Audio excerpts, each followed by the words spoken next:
So I'm with a brand new client last week at breakfast, and he says to me, Rob, I'm really in trouble.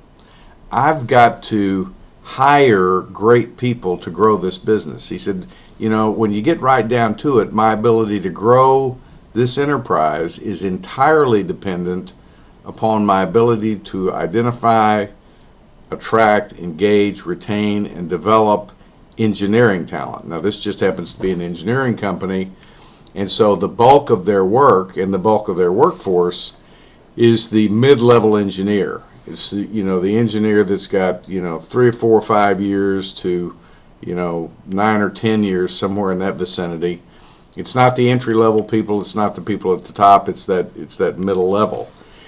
And in this particular company had become known for being a farm team for the competition. They did a great job hiring right out of college. They had a lot of tenure and a lot of expertise at the top, but in the middle they were very weak. And so, we talked about what kinds of things would be necessary to move him, in the direction he wanted to go. Now, the good news is, we've been studying organizations for about 6 years who really, really do this well. As a matter of fact, the organizations we've studied do they practice 9 principles really, really well.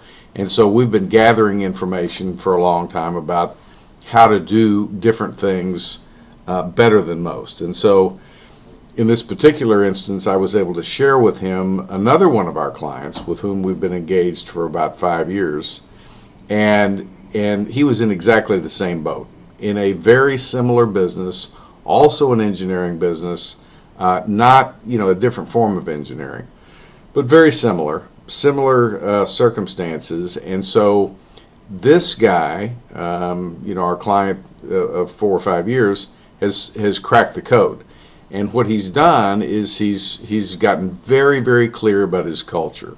He's done a lot of culture work. He's done a lot of work around the 9 principles, and he has a culture that is powerful, one that he can talk about, and one that he can promote. And unfortunately, that's where it starts.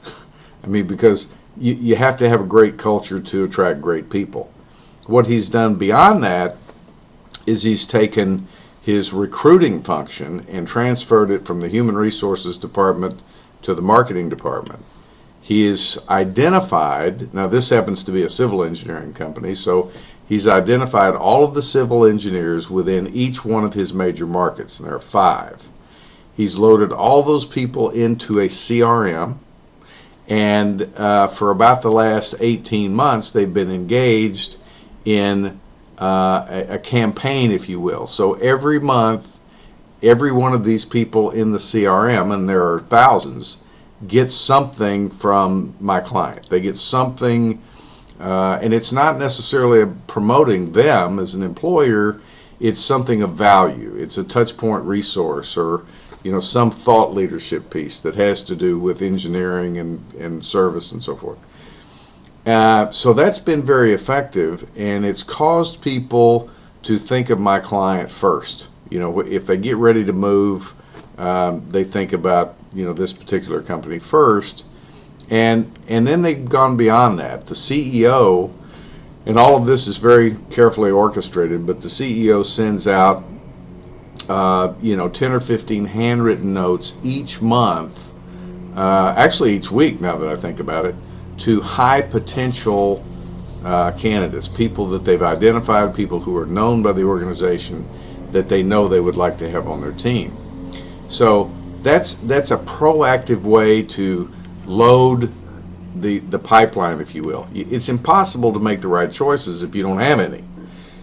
My brand new client, unfortunately, is hiring substandard, by his own admission, substandard candidates, and I think it's going to get worse. I mean, a jobs report came out today. We added 263,000 new jobs this month. Unemployment dropped to 3.6%. So the war for talent is here. It's been here for a while.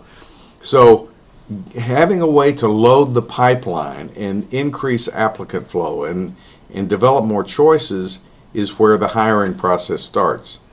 We won't have time this morning to get into interviewing and screening and all that. We'll get to that in a later video.